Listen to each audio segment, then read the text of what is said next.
What would you do if your daughter-in-law slapped you in public and demanded your home? Would you stay silent to keep the peace? Would you fight back?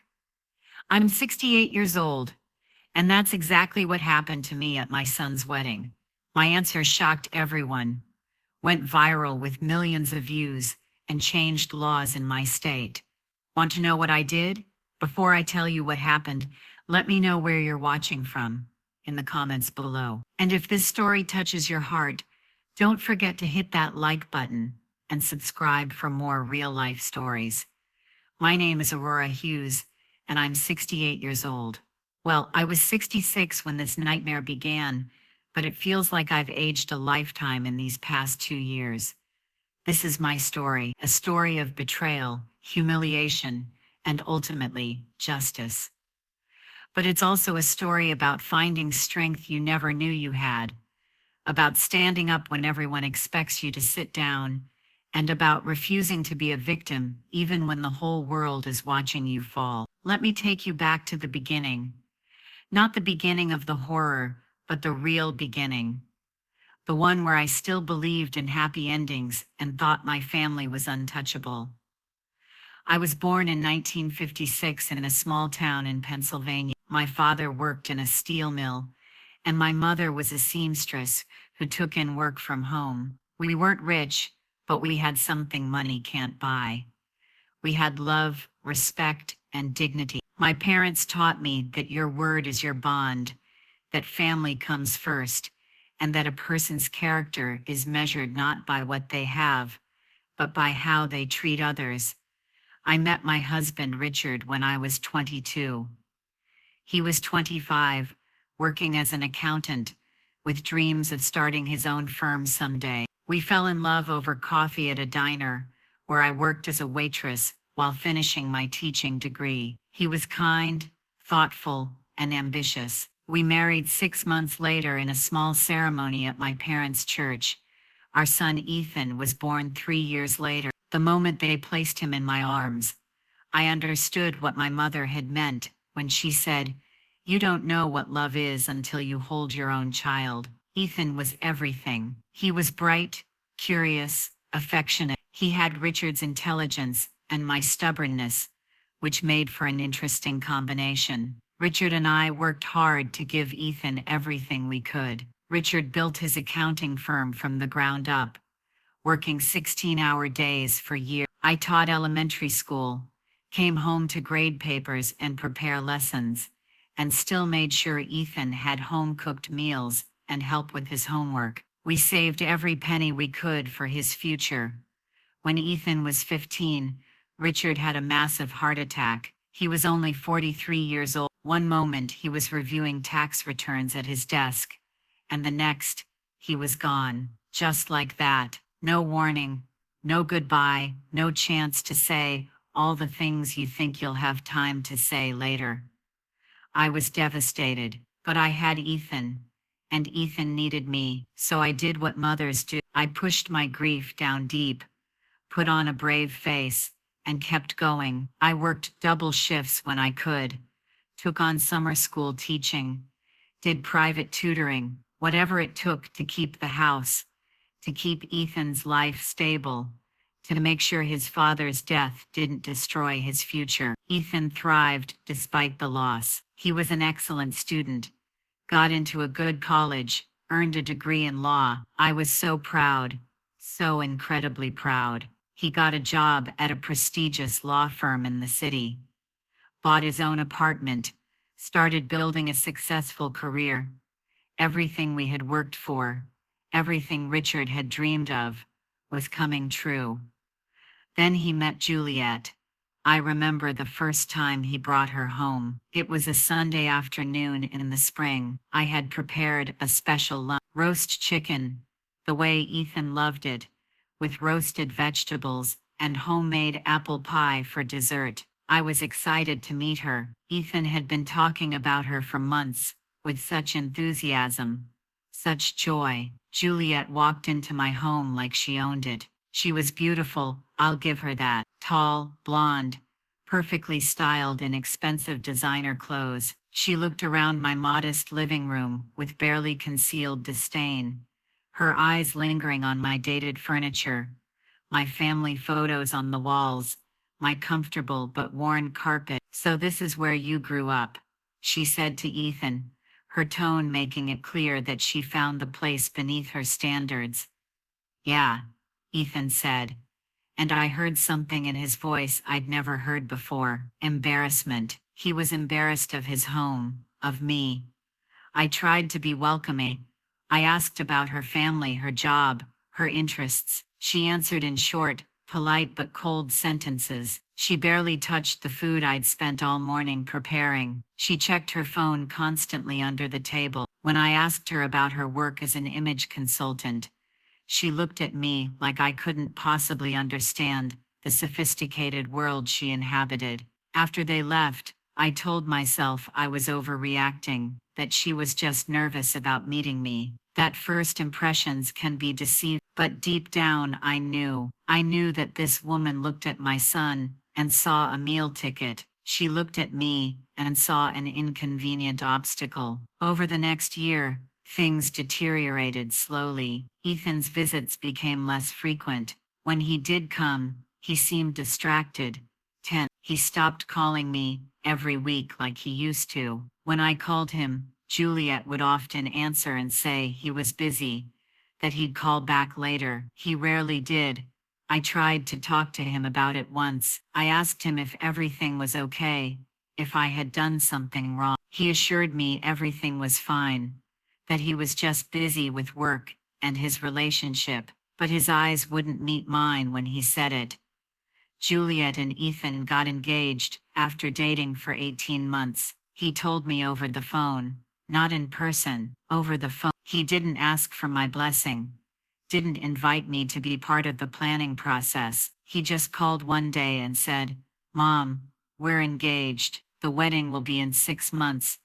I was hurt, but I tried to be happy for him. I congratulated him, asked about their plans, offered to help with whatever they needed. Juliet got on the phone and said in that sweet, fake voice she used when Ethan was listening, "Aurora, that's so kind of you. We'll definitely let you know if we need anything." They never asked for my help, not once. I found out about wedding details through social media posts and from distant relatives. Juliet had invited, but I hadn't heard from in years. I was being systematically excluded from my own son's wedding preparation. 3 months before the wedding, Juliet and Ethan invited me to dinner at an expensive restaurant in the city. I thought maybe they wanted to make amends, to include me in the planning after all. I was wrong. We sat down at a table near the back. Juliet ordered champagne. Ethan looked uncomfortable, wouldn't meet my eyes. After some forced small talk about the weather and Ethan's work, Juliet leaned forward with that smile, that perfect poisonous smile. "Aurora, we wanted to talk to you about something important, something that will really help us start our marriage on the right foot." I had a bad feeling, but I nodded and listened. "Ethan and I have been looking at houses," she continued. "We want to buy something nice, something that reflects our lifestyle and future plans. But the down payment for the kind of property we want is substantial." I already knew where this was going, but I let her continue. "We know you own your house outright. Richard's life insurance paid it off, didn't it? And you're getting close to retirement age. The house is really too big for one person, and the neighborhood isn't what it used to be. We think it would make sense for you to sell it and move into a nice senior apartment, something smaller, easier to maintain, and use the money from the sale to help you buy your house," I said flatly. Juliet's smile widened. "Well, yes, it would be an investment in your son's future, in your future grandchildren, and you'd be so much more comfortable in a modern senior community with people your own age." I looked at Ethan. "Is this what you want?" He finally met my eye. "Mom, it makes sense. You don't need all that space, and Juliet and I really need help with the down payment if we're going to get the kind of house we want." "The kind of house you want," I repeated. "Not need, want." Mom, don't be like that. We're trying to build a life together. Family helps family. You're right, I said. Family does help family. I worked 3 jobs to put you through college. I sacrificed everything so you could have opportunities your father and I never had. I never asked you to pay me back. I never made you feel guilty for the life I gave you. But now you're asking me to sell my home. The home your father and I built together. The home you grew up in. So you can buy a bigger house. Juliet's smile vanished. Aurora, I think you're being selfish. This is about Ethan's future. Don't you want your son to be happy? I want my son to be a man who stands on his own 2 feet, not a man who asks his widowed mother to give up everything so he can impress his fiancée. I stood up, put money on the table for my untouched meal, and walked out. Behind me, I heard Juliet say to Ethan, "See? This is exactly what I was talking about. She's controlling and manipulative." That was 3 months before the wedding. 3 months during which Ethan didn't call me, didn't visit, didn't respond to my messages.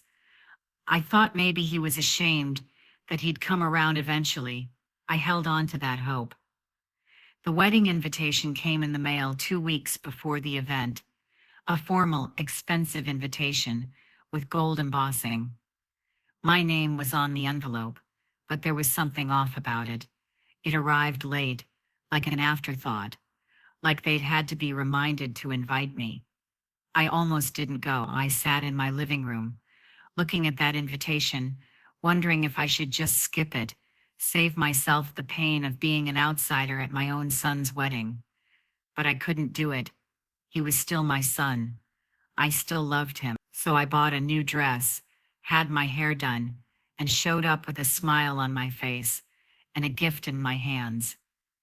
The wedding was at an upscale hotel in the city. The ceremony itself was beautiful. I'll admit, Juliet looked stunning in a designer gown that probably cost more than my car. Ethan looked handsome in his tuxedo, but when I looked at him standing at that altar, I didn't see the joy I'd expected. I saw tension, stress, a man going through the motions. I was seated in the third row, not the front row, where the mother of the groom traditionally sits. Juliet's family filled the front rows.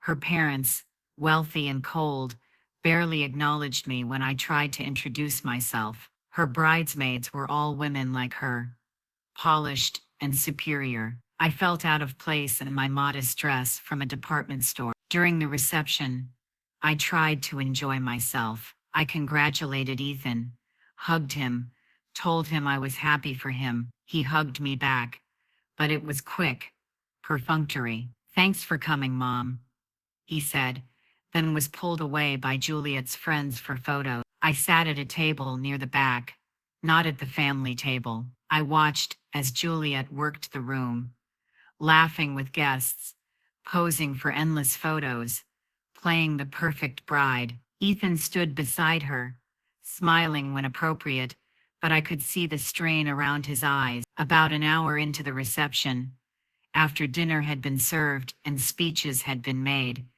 I decided to go to the restroom. I needed a moment away from the noise, the forced smiles, the feeling of being invisible at my own son's wedding. When I came back, I noticed Ethan and Juliet having an intense conversation near the hallway to the bathrooms. They didn't see me approaching. I heard Juliet say, "Just do it now. Get it over with. She's here. It's the perfect time." "I don't know," Ethan said. "Maybe we should wait." "No," Juliet interrupted. "We've been planning this for months. Stick to the plan." I felt a chill run down my spine. Planning what? Before I could retreat, Juliet spotted me. Her face transformed instantly from annoyance to that fake smile. "Aurora, there you are. We were just talking about you." "Were you?" I said carefully. "Yes. Come with us for a moment. We want to show you something." She took my arm, her grip surprisingly firm, and led me toward a small private lounge off the main reception hall. Ethan followed behind us, his face pale. Inside the lounge, Juliet closed the door. Her smile vanished immediately. Aurora, we need to discuss something important, something that can't wait. What is it? I asked, my heart starting to pound. She walked to her purse, pulled out a folder, and handed it to me. These are papers transferring ownership of your house to Ethan. We've already had our lawyers draw them up. All you need to do is sign them. I stared at her, not quite believing what I was hearing. You want me to sign over my house, right now, at your wedding reception? Yes, she said simply. It makes the most sense. Everything is ready to go. We can have it notarized tomorrow. You'll move out by the end of the month. We'll sell it, and everyone gets what they need. What I need, I repeated. You think what I need is to be homeless? Don't be dramatic, Juliet said dismissively. We've already looked into several nice, senior living facilities. Some of them are actually quite lovely. You'd have friends your own age, activities, no maintenance to worry about. It's perfect for someone in your situation. My situation, I said slowly, is that I'm 66 years old. I own my home, and I'm perfectly capable of taking care of myself. Mom, Ethan finally spoke up. We really need this. The house we want is perfect, but we need the down payment. You'd be helping us start our life together. I looked at my son, really looked at him, and I saw a stranger, a man I had raised to be independent, kind, and strong, now standing before me, asking me to make myself homeless so he could buy a bigger house. No, I said simply. Juliet's face hardened. Excuse me? No, I won't sign those papers. I won't give up my home. The answer is no. Aurora, Juliet said, her voice like ice. I don't think you understand. This isn't really a request. Ethan is your only child, your only family. If you don't do this, you're choosing to destroy your relationship with him. Is that really what you want? Are you threatening me? I asked, my own anger starting to rise. I'm explaining reality to you, she said. You can either help your son and be part of his life, or you can be selfish and lose him forever. Your choice. I looked at Ethan. And you agree with this? You think threatening your mother is acceptable? He wouldn't meet my eyes. Mom, please, just sign the papers. Don't make this harder than it has to be. Something broke inside me in that moment. Not my spirit, but my illusion. The illusion that my son was still the boy I raised. The illusion that family meant anything to him anymore. The illusion that love could survive this kind of betrayal. No, I said firmly. I won't sign, and I think it's time for me to leave. I turned toward the door. That's when it happened. Juliet moved faster than I expected. She grabbed my arm and spun me around. You selfish bitch, she hissed. After everything Ethan has done for you, this is how you repay him? Done for me? I said incredulously. What has he done for me? I'm the one who's sacrificed everything. The slap came out of nowhere, hard, across my face. The sound echoed in the small room like a gunshot. I stumbled backward, more from shock than force, my hand going to my burning cheek. You don't get to play the martyr, Juliet said coldly. You don't get to guilt trip him anymore. With your sad stories about how hard you worked, he doesn't owe you anything. Now give me those fucking keys to your house, or I swear to God I'll make sure you never see your son again. I tasted blood in my mouth. My lip had split from the slap. I looked at Ethan, waiting for him to defend me, to tell his new wife that hitting his mother was unacceptable. He said nothing. He just stood there, frozen, his face white. The keys, Juliet demanded, holding out her hand. Now, something happened in that moment. Something shifted inside me. The pain, the humiliation, the betrayal, it all crystallized into one clear, cold thought. No more.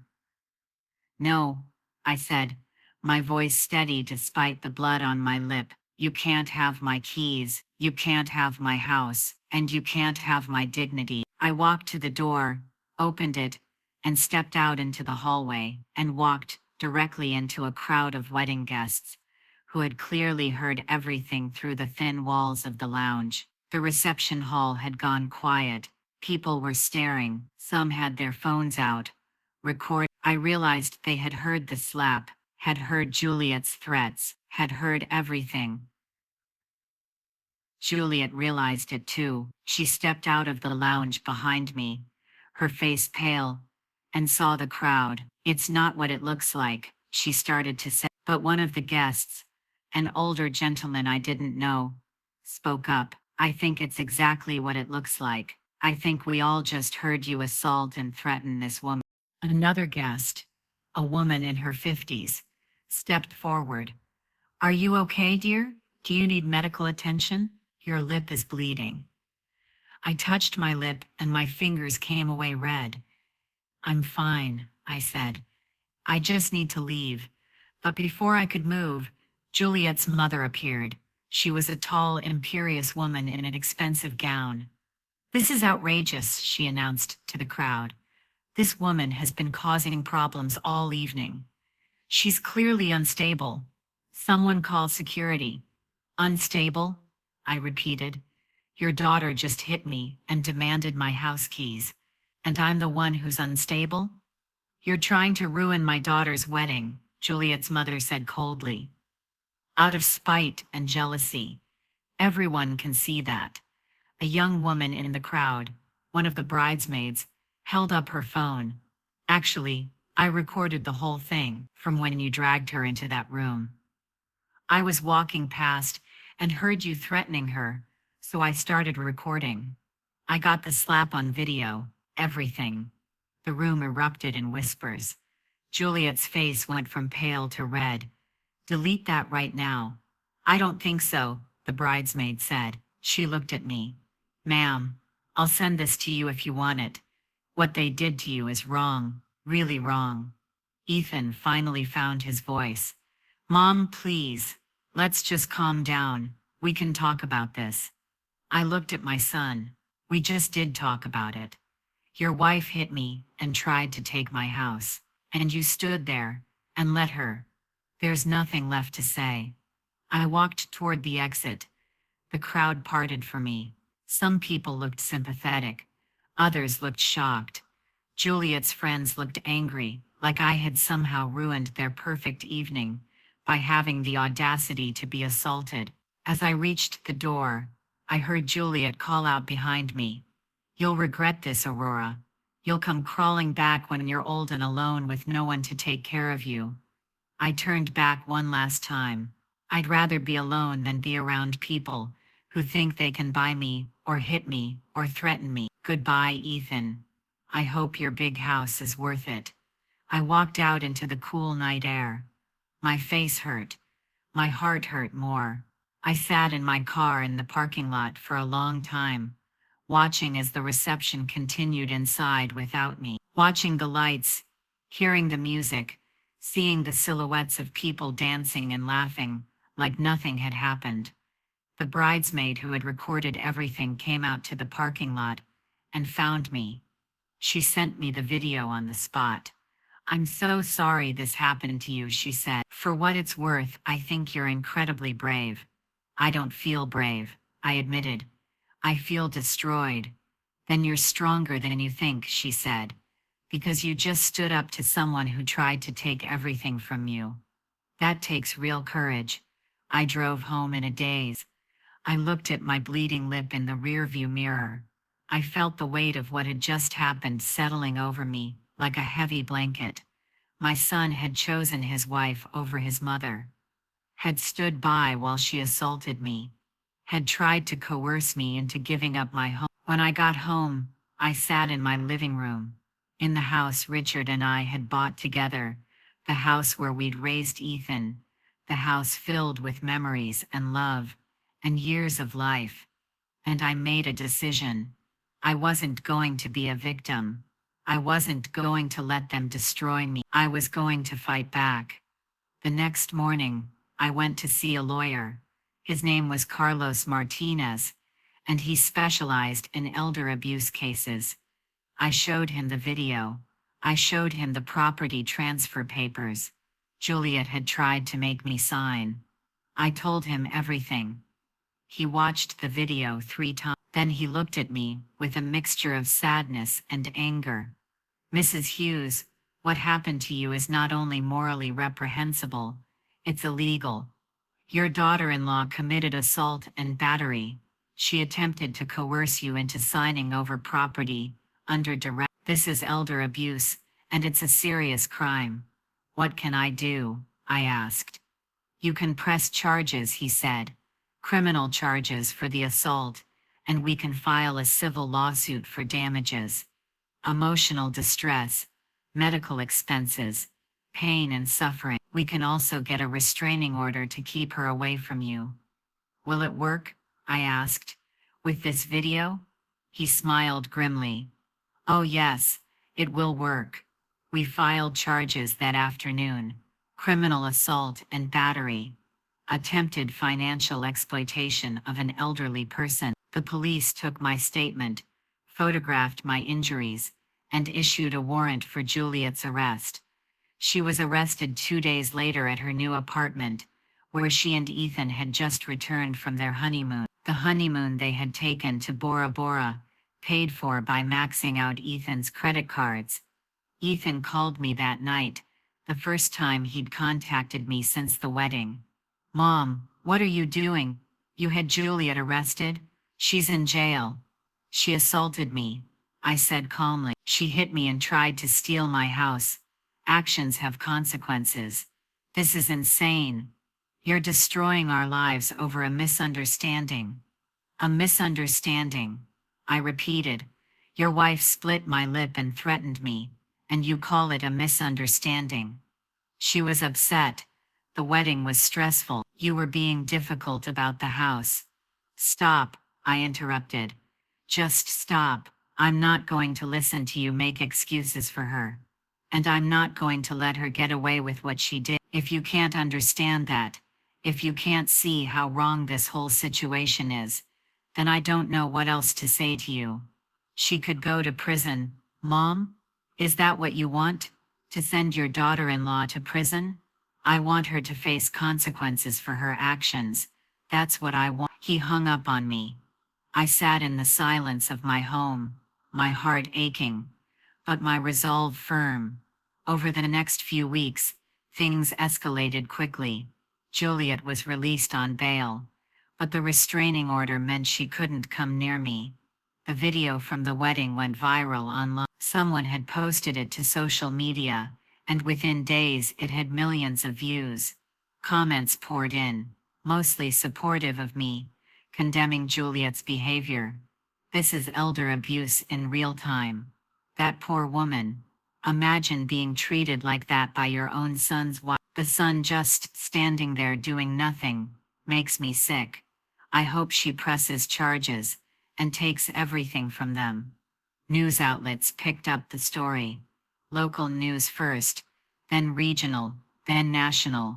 I started getting interview requests. I declined most of them, but Carlos suggested I do one major interview to tell my side of the story and raise awareness about elder abuse. I agreed to appear on a respected news program. The interview was scheduled for 6 months after the wedding, 6 months during which my life changed in ways I never expected. 3 months after the wedding, Ethan and Juliet's lawyers tried to have the charges dropped. They filed motions, claiming I was mentally incompetent, that I was making false accusations, that the video had been taken out of context. They even tried to get restraining orders against me, claiming I was harassing them. Every motion was denied. The video was clear. The evidence was overwhelming. And meanwhile, Carlos had uncovered something interesting. Juliet had a history. This wasn't her first attempt to manipulate someone out of their property. She had been involved in 2 similar situations before, both targeting elderly relatives of men she had dated. Both cases had been settled quietly. But Carlos found the records. She's a predator, Carlos told me. She targets successful men with elderly parents who have assets. She isolates the men from their families, then goes after the parents' property. You're the first one who fought back. That information changed everything.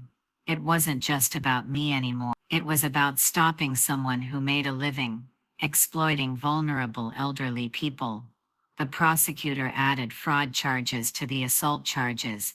The case got bigger, more serious. Juliet could potentially face years in prison if convicted. Ethan finally came to see me 4 months after the wedding. He showed up at my door one evening, looking thin and exhausted. "Can we talk?" he asked. I let him in. We sat in the living room where he'd grown up, where I'd read him bedtime stories, and helped him with homework, and celebrated his birthday. "Mom, I'm so sorry," he said and started to cry. "I'm so sorry for everything. I don't know what happened to me. I don't know how I let things get so bad." "What changed?" I asked. "Why are you here now?" "Because I finally see it," he said. "I see what she did, what she made me become. She isolated me from everyone who cared about me. She convinced me you were the problem, that you were trying to control my life. She turned me against you so gradually that I didn't even realize it was happening." "And the house?" I asked. "The money?" He looked ashamed. "She's been spending money we don't have. We're drowning in debt. The apartment, the car, the honeymoon, the wedding, it all went on credit cards. She kept saying we'd get the money from your house, that it would solve everything. I believed her. And now? Now I'm filing for divorce," he said. "Or I'm trying to. Her lawyer is making it difficult. But I can't stay with her. I can't be that person anymore. I wanted to take my son in my arms and tell him everything would be okay. But I couldn't. Not yet. Too much had happened. Too much damage had been done." "Ethan, I appreciate you coming here. I appreciate the apology. But it's going to take time for me to trust you again. You stood by while she hit me. You tried to take my home. Those aren't things I can just forgive overnight." "I understand," he said. "I don't expect you to forgive me. I just wanted you to know that I see it now. I see what I did. And I'm sorry." He left after that. I watched him go, feeling a complicated tangle of emotions. Relief that he finally understood. Sadness for what we'd lost. Uncertainty about whether we could ever repair our relationship. 6 months after the wedding, I sat in a television studio waiting to tell my story to the nation. The interview had been promoted heavily. Wedding violence. When family becomes the enemy. The producer had told me they'd received thousands of messages from people with similar stories of family members trying to exploit elderly parents. The journalist, Catherine Diaz, was professional and compassionate. She started by showing the video from the wedding. Even after seeing it dozens of times, it was still shocking to watch. The slap, the threats, Ethan's silence. "Mrs. Hughes," Catherine said, "6 months after this incident, how are you doing?" "I'm stronger," I said honestly. "What happened to me was terrible, but it opened my eyes to a problem I didn't know existed. Elder abuse within families is far more common than people realize, and victims often stay silent because they're afraid of losing their children or grandchildren." "You didn't stay silent." "No. I decided that my dignity and my safety were more important than keeping the peace. I decided that love doesn't mean accepting abuse." "The criminal trial is set to begin next month. How do you feel about that?" "I feel ready," I said. "Ready to face them in court. Ready to hold them accountable. And ready to show other people in similar situations that they don't have to be victims." The interview aired that night. Within hours, it had been viewed millions of times online. My phone started ringing with messages of support. People sharing their own stories, thanking me for speaking up, telling me I had given them courage to address their own family situations. 3 lawyers contacted me about starting a foundation to help elderly victims of family abuse. Support groups reached out asking me to speak at their meetings. State legislators asked me to testify about the need for stronger elder abuse laws. My personal tragedy was becoming something bigger, something meaningful. The trial began 5 weeks after the interview. It lasted 3 days. The courtroom was packed with media, supporters, and curious onlookers. Juliet sat at the defense table in a conservative suit, trying to look sympathetic. Ethan sat in the back row, no longer supporting her, but called as a witness. The video was played for the jury. Testimony was given about Juliet's history of targeting elderly people. Medical experts testified about my injuries. The property transfer papers were entered as evidence of attempted financial exploitation. Juliet's lawyer tried to paint me as a vindictive old woman, seeking revenge for not getting her way. They tried to argue that the slap was a defensive reaction to me being aggressive. The jury didn't buy it. After 3 days of testimony, the jury deliberated for 4 hours.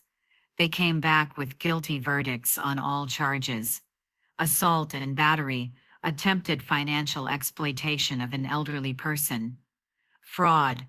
Juliet's face went white when the verdicts were read. Her mother, sitting behind her, started crying. Her lawyer requested leniency in sentencing, citing Juliet's youth and lack of prior convictions.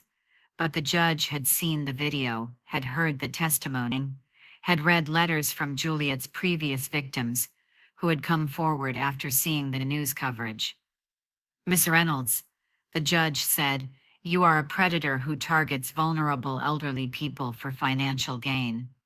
You have shown no remorse for your actions. You have attempted to manipulate this court and this jury with false testimony and manufactured sympathy. The law requires consequences for this behavior." She sentenced Juliet to 3 years in prison, with 2 years of supervised probation after release. She also ordered Juliet to pay $45,000 in restitution to me for legal fees, medical expenses, and emotional distress. Juliet was led out of the courtroom in handcuffs, still maintaining she had done nothing wrong. Ethan came up to me in the hallway afterward. "Thank you," he said quietly. "For what?" I asked. "For not letting me get away with being complicit, for holding us accountable. I know you didn't do this to punish me, but I needed the punishment anyway. I needed to see the consequences of what we did." "Are you going to be okay?" I asked. Eventually, he said, "I'm in therapy. I'm working on understanding how I let myself be manipulated, how I betrayed you. It's going to take time, but I'm trying to be better." "That's all I can ask," I said. The civil lawsuit was settled out of court. 2 months later, Juliet's family paid a substantial settlement to avoid a public trial. The money went into a foundation I established to help elderly victims of family abuse, legal aid, counseling, housing assistance for those who'd been displaced by family members. My life now, 2 years after that terrible wedding night, is different than I ever imagined. I still live in my house, the one Richard and I bought together, but now it's also the headquarters of the Aurora Hughes Foundation for Elder Protection. We've helped over 200 people in 2 years. We've lobbied for stronger laws. We've raised awareness.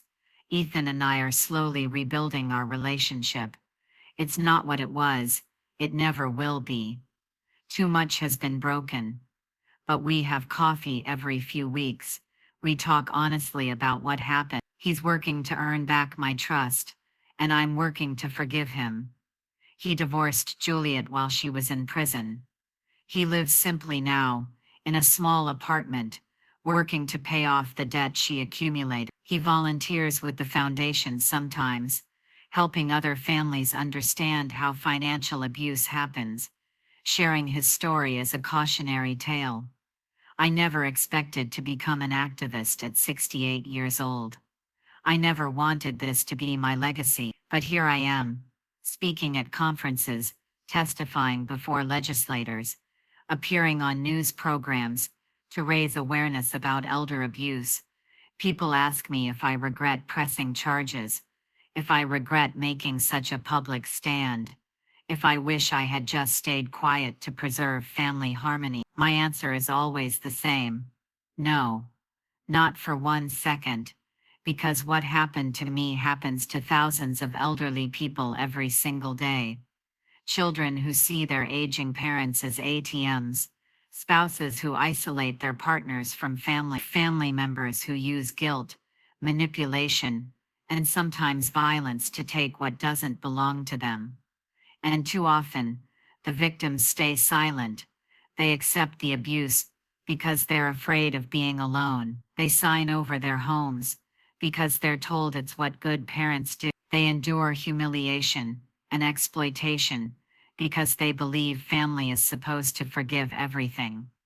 But I learned something important that night at the wedding. Love doesn't mean accepting abuse. Family doesn't mean surrendering your dignity. And sometimes the most loving thing you can do is set a boundary and enforce it, no matter the cost. The foundation has grown beyond anything I imagined. We now have chapters in 12 states. We've helped pass legislation in 5 states that provides better protection for elderly victims of family exploitation. We've trained social workers, law enforcement, and healthcare providers to recognize signs of elder abuse. We've created support groups where victims can share their stories and find strength in community. I get letters every day from people who saw my interview, who heard my story, who found the courage to speak up about their own situations. Some of the letters make me cry. Stories of elderly parents being financially drained by their children, grandparents being threatened with never seeing their grandchildren if they don't comply with unreasonable demands, widows and widowers being isolated and controlled by new spouses or adult children. But I also get letters of hope from people who set boundaries and survived, from families who recognized the warning signs and got help before it was too late, from adult children who realized they were heading down a dangerous path and changed course. One letter particularly touched me. It was from a woman named Dorothy, 72 years old, whose daughter had been systematically taking money from her under the guise of helping manage her finances. Dorothy had seen my interview and realized what was happening to her. She contacted our foundation, got legal help, and recovered most of her stolen money. Her daughter is now in court-ordered therapy and making restitution payments. "You saved my life," Dorothy wrote. "Not just my money, but my sense of self-worth. You showed me that I deserve respect and dignity, even from my own child. Thank you for being brave enough to speak up. That's why I don't regret any of it. Not the pain, not the publicity, not the loss of the relationship I thought I had with my son. Because if my story can help even one person stand up for themselves, it was worth it." Juliet was released from prison 6 months ago after serving 2.5 years of her 3-year sentence. She's on probation now, living with her parents, working a minimum wage job. Her law prohibits her from working in any capacity that involves elderly people or financial management. She's required to attend counseling and anger management classes. She's not allowed to contact me, and according to Carlos, she hasn't tried. I heard through mutual acquaintances that she still doesn't think she did anything wrong, that she views herself as the victim of an unfair system, a vindictive old woman, and bad luck. She's told people that I overreacted, that the slap was barely a tap, that I manipulated the situation to ruin her life. Some people believe her. Some of Juliet's friends and family members still think I'm the villain in this story. They've posted negative things about me online, called me vindictive and cruel for ruining a young woman's life over a little argument. But the truth doesn't need defending. The video speaks for itself. The court records speak for themselves. The dozens of other victims who came forward speak for themselves. And more importantly, I've stopped caring what people like that think of me. I spent too many years worried about being liked, about keeping the peace, about not making waves. Those days are. Ethan's recovery has been harder than he expected. Divorcing Juliet was just the first step. He's had to confront how he allowed himself to be manipulated, how he betrayed his own mother, how he almost destroyed his life for someone who never really loved him. He's in therapy twice a week. He attends a support group for people who've been in psychologically abusive relationships. He's working to rebuild not just his relationship with me, but his sense of self. I look back at videos from that time, photos from the wedding, and I don't recognize myself, he told me over coffee last month. The way I looked at her, like she was the only thing that mattered, the way I ignored everything you'd taught me about respect and integrity. It's like I was possessed. In a way you were, I said. Not literally, but psychologically. She knew exactly what buttons to push, what insecurities to exploit. That's what manipulators do. They find your weak spots and use them against you. I'm so ashamed, Mom. Every day, I wake up ashamed of what I let happen, what I participated in. Shame can be useful if it motivates change, I said. But it can also be paralyzing if you let it consume you. You made terrible mistakes. You hurt me deeply, but you're taking responsibility now. You're doing the work to be better. That's what matters.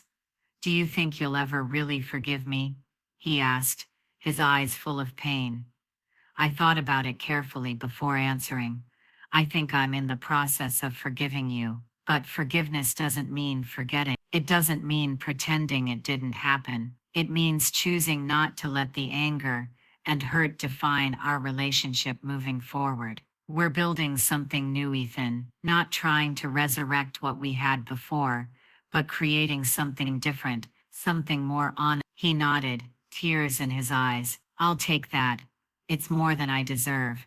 Maybe, I said, but it's what I'm willing to give. Because despite everything, you're still my son, and I still love you. I just love myself too now, and I won't sacrifice one for the other, ever again. That conversation happened 3 months ago. Since then, Ethan has continued showing up, not just for coffee with me, but for the foundation. He's become one of our most effective speakers, talking to families about the warning signs of manipulation, sharing his story of how he almost destroyed his relationship with his mother. It's not easy for him. People judge him. They should judge him. What he did was wrong, but he faces that judgment and uses it to help others avoid making the same mistakes. Last month, we spoke together at a conference on family dynamics and elder care. It was the first time we'd publicly appeared together since the trial. The audience was silent as we told our story from both perspectives. Me, the mother who was betrayed and abused. Him, the son who was manipulated into betraying his mother. Afterward, a young man approached us. He was maybe 30, well-dressed, clearly successful. He had tears streaming down his face. Thank you, he said. My girlfriend has been pressuring me to ask my mother to co-sign on a loan for a business venture. My mom's retired, on a fixed income, but she has good credit. My girlfriend says if my mom really loved me, she'd do it, that it's not a big deal. But listening to your story, I realize what's happening. This is how it starts, isn't it? Ethan and I looked at each other, then back at the young man. Yes, Ethan said.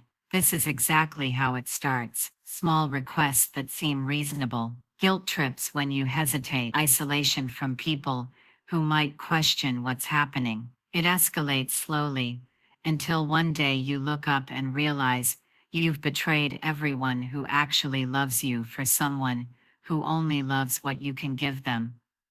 What should I do? The young man asked.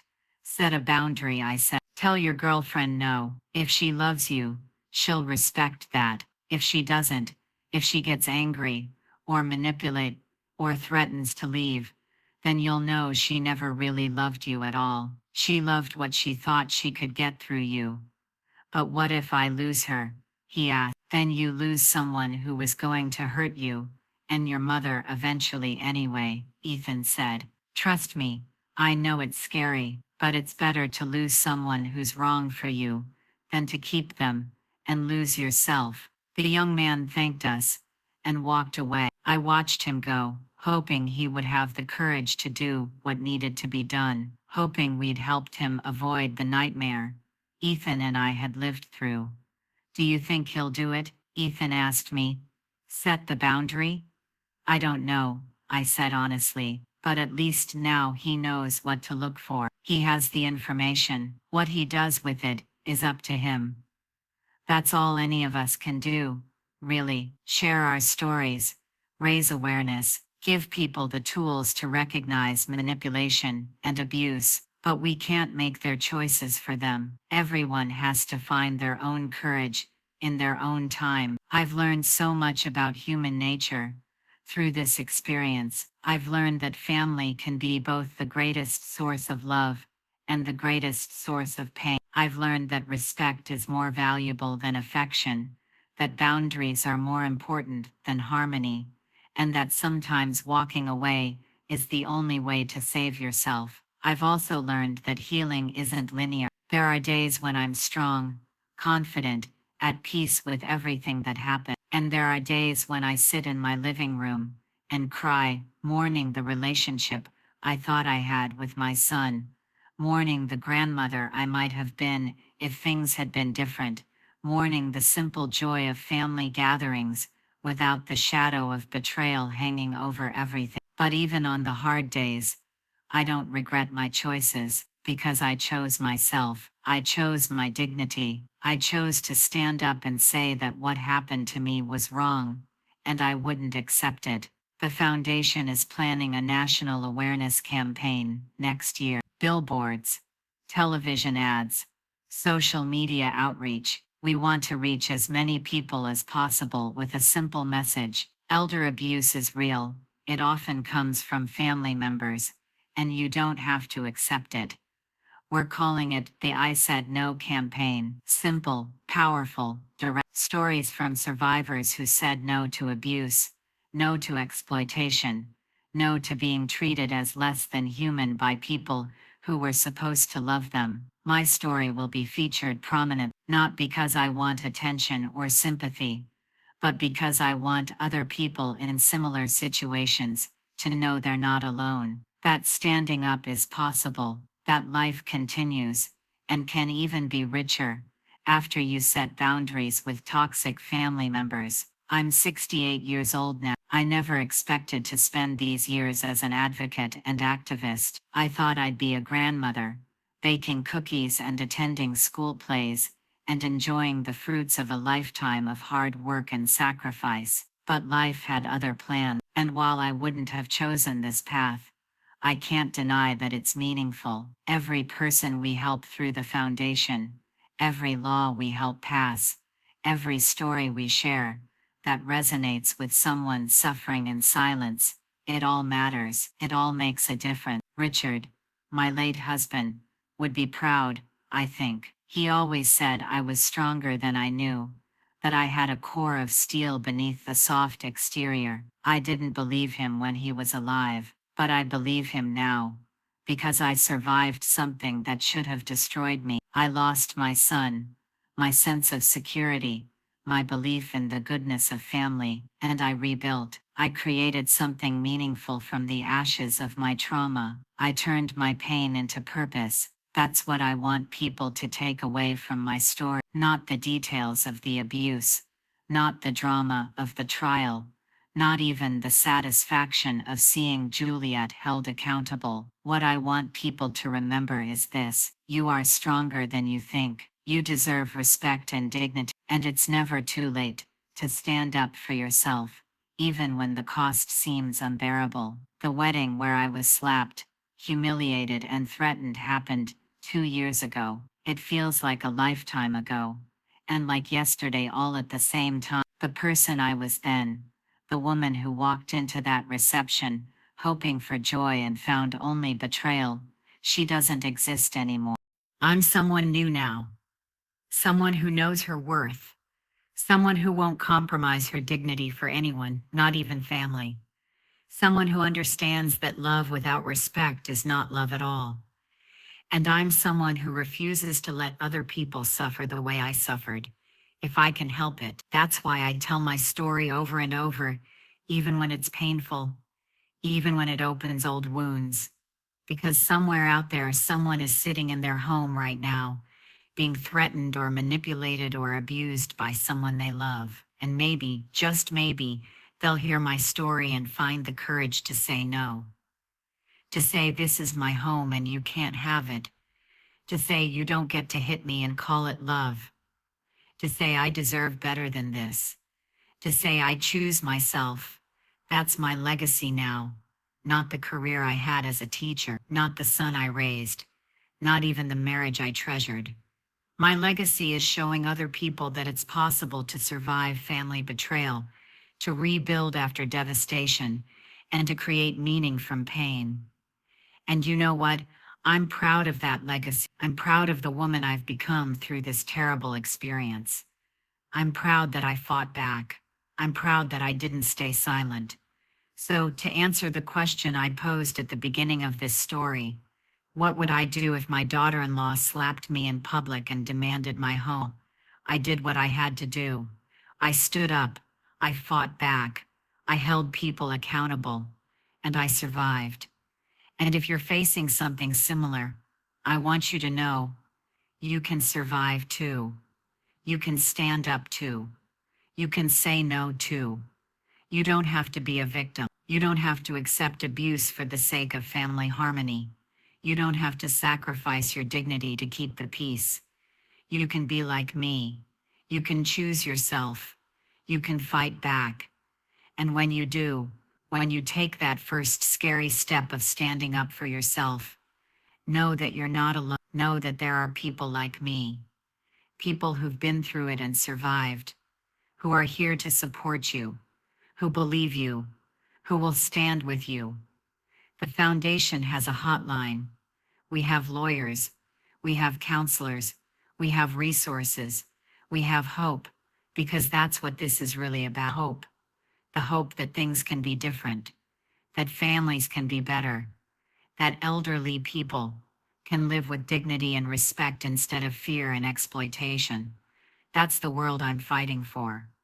And I'll keep fighting for it as long as I have breath in my body, because every person who calls our hotline, every victim who finds the courage to speak up, every family that learns to treat their elderly members with respect, it matters. It all matters. My name is Aurora Hughes.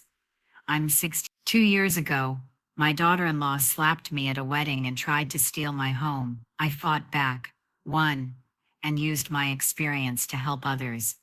This is my story, but more importantly, this is my message to you. You are not alone. You deserve respect. You can fight back. You can survive. You can thrive. And when you do, when you find your strength and stand up for yourself, your story might just inspire someone else to do the same. That's how we change the world, one brave soul at a time, one boundary at a time, one person choosing dignity over compromise, self-respect over false peace. So thank you for listening to my story. Thank you for caring about this issue. Thank you for being the kind of person who sees injustice and wants to help. And if you're someone who's experiencing family abuse right now, please hear me. You don't have to live like this. There is help. There is hope. There is life after betrayal. Reach out. Speak up. Fight back. You deserve better. And better is possible. I'm living proof of that. 2 years ago, I was humiliated, betrayed, and assaulted by my own family. Today, I'm the founder of a national organization helping hundreds of people. I'm a speaker, an advocate, an activist. I'm also healing, slowly, painfully, but surely. And so can you. That's my final message. That's what I want you to take away from this long, painful, ultimately hopeful story. No matter how dark things seem, no matter how trapped you feel, no matter how powerful your abusers appear to be, you have strength inside you that you haven't discovered yet.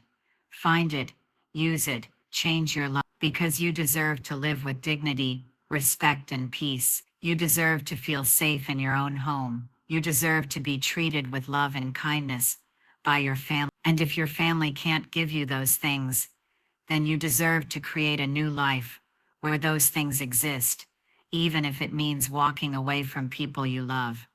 That's the hardest lesson I've learned. Sometimes love means letting go. Sometimes family means setting boundaries that can never be crossed again. Sometimes survival means saying goodbye to relationships that are killing you.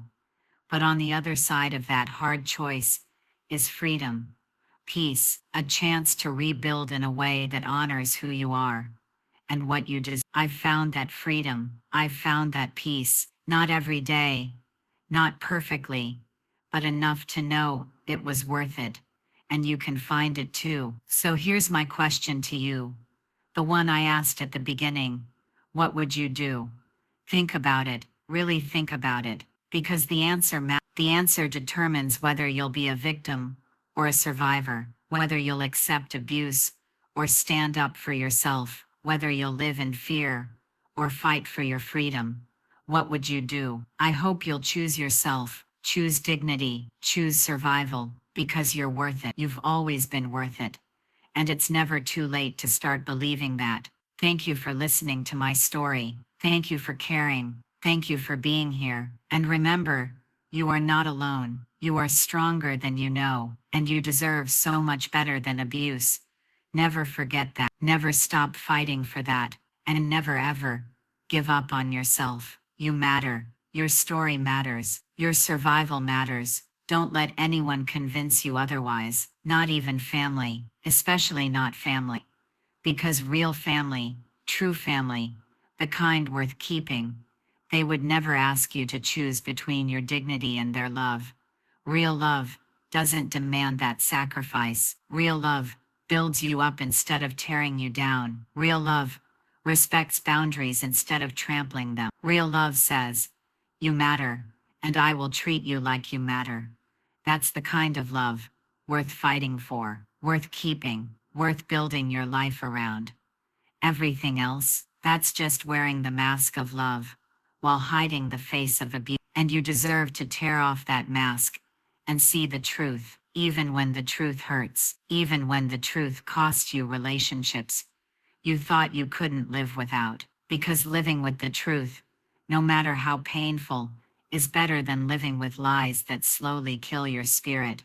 I know I've lived both, and I choose truth every single time. I hope you will too. That's my story. That's my message. That's my hope for you. Now go out there and write your own ending. Make it one you can be proud of. Make it one where you choose yourself.